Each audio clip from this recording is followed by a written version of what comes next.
Hey, welcome back to the channel. Or if this is your first visit, hi.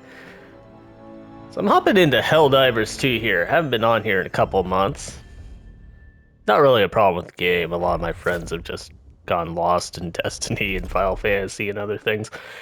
So I haven't had a whole lot of players to play with. Also, I've had some medical issues, but that's a whole other tangent. Anyways, today, Helldivers put out their trailer for the Escalation of Freedom update. Basically an expansion. Uh, I'm going to commit the cardinal sin of skipping the intro cutscene. Uh, if you're watching a Helldivers video commentary, you've probably seen it though, so. Alright. So, the Escalation of Freedom update. Received 57 days ago. I got 0 medals. Cool. The Escalation of Freedom update, I've got a few thoughts on and notes. I wanted to start recording though, logging fresh into the game here. Because I'm going to illustrate something that I'm going to mention, and I wanted to have a good face example. So I've logged in the game, major order. I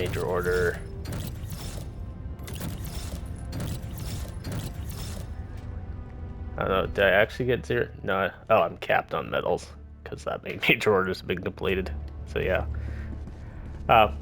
One thing you'll notice you didn't see in there, nothing about patch notes, nothing about updates. There's been several updates in the meantime. That's a big critique I've had of Helldivers, and I will get into that in a second. The casual, not terminally online player, the one that's probably not watching this video, but definitely not going on to Reddit and stuff, has no fucking idea, hopefully I'm past my swear limit at the start of the video, what the hell is going on in the game. They log in, they don't know something's been added, except for maybe a war bond. They don't know why their gun suddenly changes. I think the one I'm using is drastically weaker now.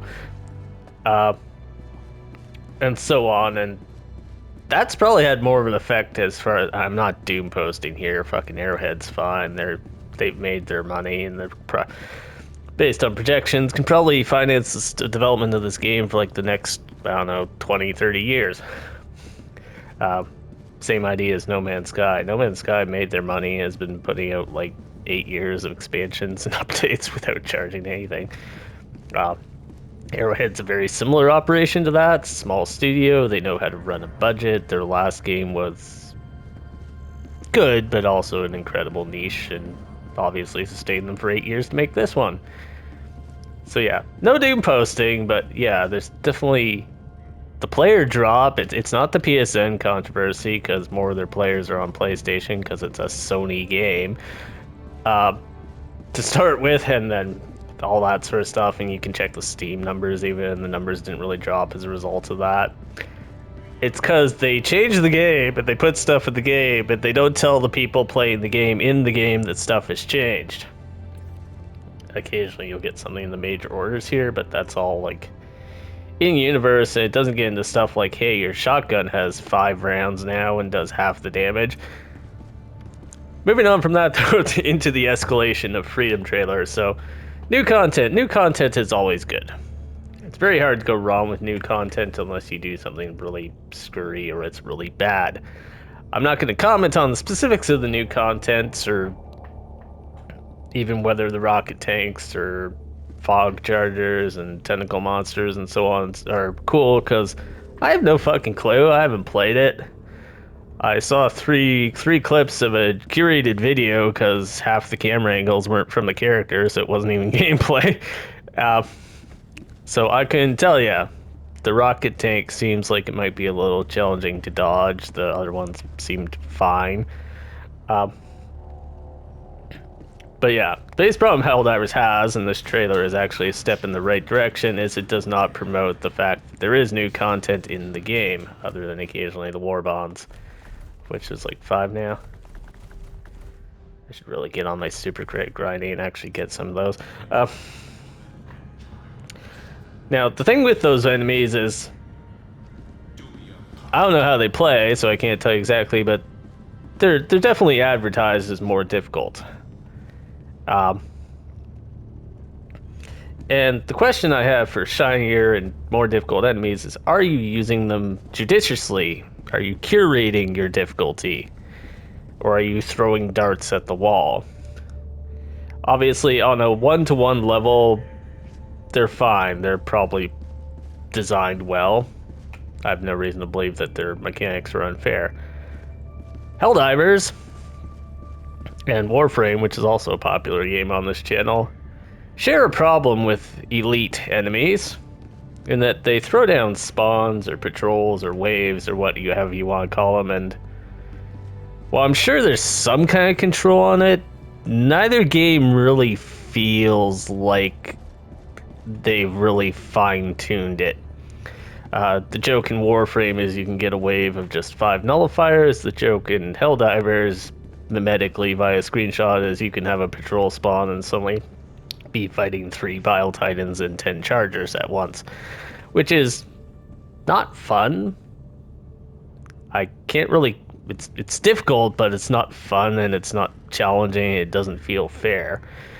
And if you just drop a bunch of super elite enemies without some pretty tight controls on what sort of amount of them can spawn at a time, one, it will feel incredibly difficult in a very unfair way, like a brick wall, and people will be like, this game is shit, and leave.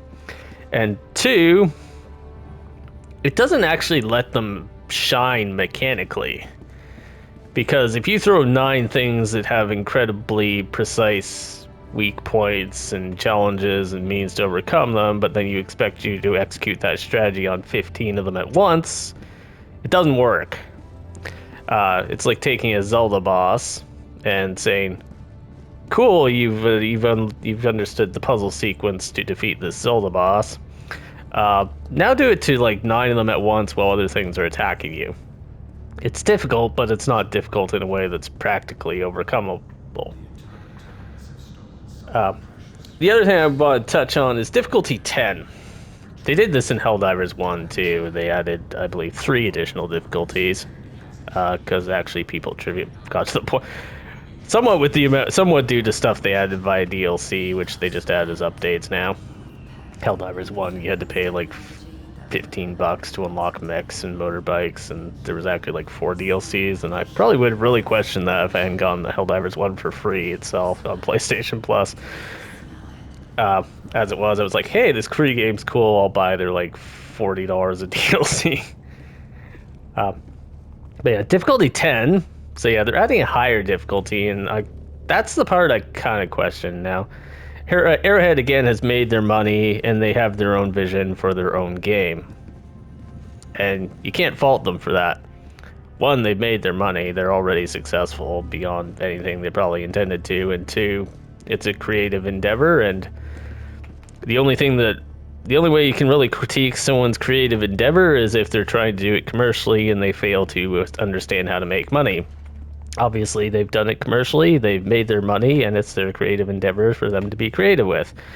I've made this running joke before about how Justin Bieber making his own music is fucking cool, man. Go ahead and express yourself. The only problem with that is Justin Bieber sells his music commercially and is successfully, and also, generally speaking, doesn't actually write his own music.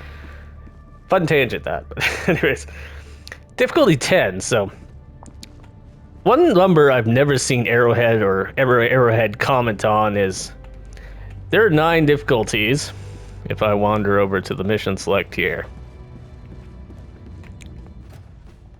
That is not the use button in this game. Choose where you will give your aid. Yeah, success. So yeah, got 9 difficulties here. The biggest difference is what super samples, those pink things down there, drop in. And the orange ones too. There's nothing in the game here that will tell you how many people are on each difficulty. I think maybe if you cycle into individual maps. If I'm telling you that I want a quick play over here on Hellmire, it says 873 are currently there. That doesn't change if I cycle between the difficulties. Choose No way any to of the tell what available difficulty operations. people are playing on other than a Each one very can be anecdotal focused. trying to tell how fast you can get a squad via matchmaking. Even that would be kind of skewed because the higher levels are going to have more pre-made squads than match-made squads. So only Arrowhead knows how many people play on each difficulty. There are 9 difficulties, which have their own names, some of which are like easy, medium, and hard. Innocents perish with every wasted second. We must So, act.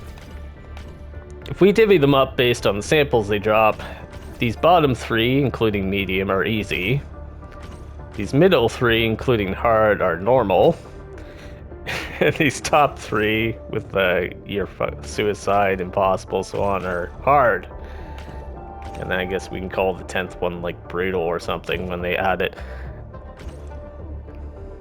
The only point of data we have to how many people play on the difficulties is you used to only be able to get the pink one stuff in the 7, 8, 9.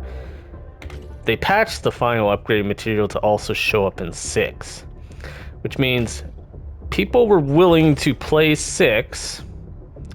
They weren't willing to go up to 7 even to get the super samples, or they would never have had to patch that. They moved the super samples down because people were playing on difficulty 6, and something about difficulty 7 stops them from wanting to go up to that difficulty. And all the fancy doohicles in here,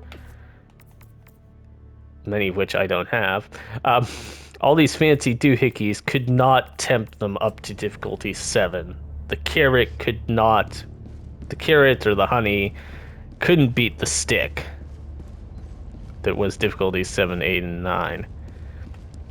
The funny part about that is a lot of that stuff that they've stealth patched in that I talked about, the new content, and you'll see many people who are more casual Helldivers players and YouTubers, like not Helldivers focused ones. I know there's Helldivers YouTubers who play solo Helldives and stuff. Creators who are not more casual with the game, a lot of them are actually saying that there wasn't content being added to the game. Because they didn't know about flyers, they didn't know about new mission types and stuff that only popped up in those higher difficulties because they didn't play them.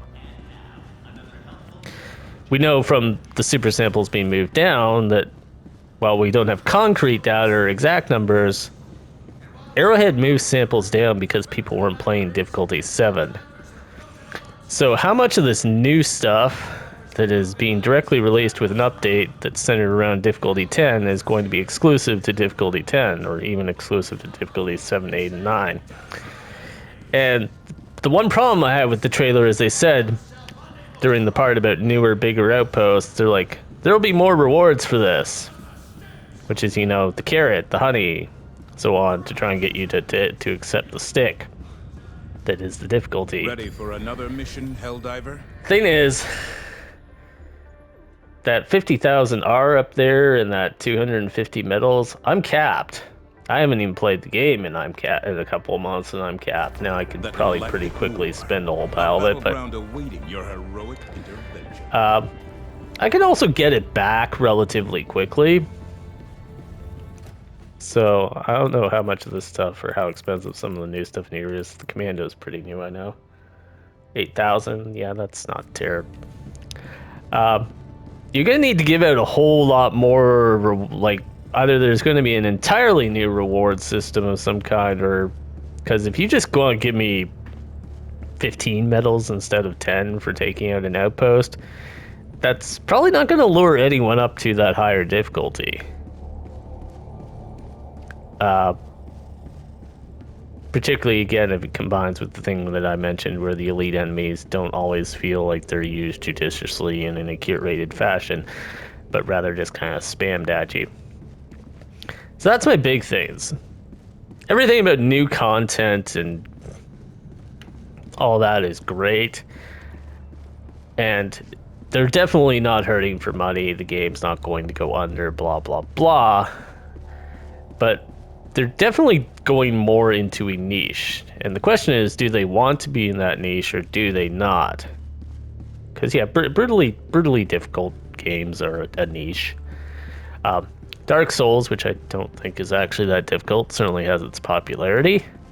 But stuff like Meat Boy, Celeste, those super incredibly like mega precise platformers and stuff. That's all, and some strategy games and so on. That's all got its appeal to people. So it's definitely a genre that exists. Nightmare difficulty and Doom and stuff like Overkill and all that. It's got its appeal, but is it what they want? And Arrowhead's the one to answer that. They know whether they're trying to make a niche product experience or trying to mass market things. I'm sure Sony would like them to mass market things, but I don't care. I'm not Sony's fucking. I'm not a stockholder in Sony to care about that. Obviously, I'd like to see game. I like to see people be successful and make their money, but not the cost of completely sabotaging their game. And Arrowhead shows no evidence of doing that. But yeah, is Helldivers meant to be this brutally difficult, deep tactical, slower paced niche experience? And the main counterpoint to that I'd have is they put out a bunch of commercials, which in game are parodies and satires. Like the whole game has a meta commentary where the advertisement and what everyone tells you is like, woo, fun, shooty, blow up stuff. Oh god, everything's horrible when you actually get there. That's a fun concept for a movie and for satire, but when you actually apply it to the main gameplay mechanics is probably the biggest thing that kind of turns people off the game. And that's probably where the low player counts, or the dropping player counts come from. Some of it's just the game, new games, like I said. My buddies all moved on to Destiny and Final Fantasy and blah, blah, blah. So on and so forth. But yeah, the people who enjoyed the game and then stopped, it's because the game dead-ended and all the new stuff started being added in mega high difficulties that apparently people don't, in the mass majority, play. So yeah, my biggest question there is for Arrowhead, essentially. Not that I expect them to respond to me, I don't have that kind of following. Would be, is the vision for the game this deep, hardcore, super difficult, mega tactical experience up here? Or are they trying to kind of generally hit the broad base that probably plays in here? And if they are looking for that more sort of casual audience, why do they not put the update notes in the game when you log in? And why is more of the content not show up across all difficulties? That's really all I have to say. I probably rambled successfully more here. If you have listened and had some thoughts provoked or consider this interesting conversation, let me know. Drop a like, throw a comment, call me an idiot, call me a casual who can't do Helldive. Hate to tell you, I've done Helldive solo. Actually, stealth smoke player, gone through Helldives and launched ICBMs. But and yeah, feel free to do as you will. Like, follow, subscribe. I don't do a whole lot of these commentary style videos, to be fair, but they'll pop up for here and there as I consider them worthwhile. And other than that, have a good afternoon, and we'll see you in the next one.